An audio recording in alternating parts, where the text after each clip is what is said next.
Hi guys, meron tayo ngayong customer na regular client natin. So,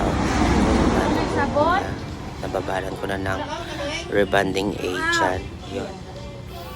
Binabad ko lang ng mga 2 oras at saka pinanlawan ko at pinatuyo.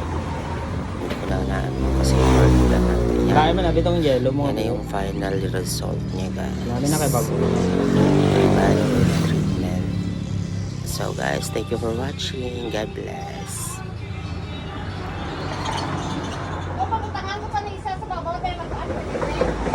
Hindi pa Japon. I-bleach sana na, ne. Kailangan na siya naka-bleach. Oo, i-bleach sana na. Kung gusto mo gid-match pa tong ash, ash gray. I-bleach mo din.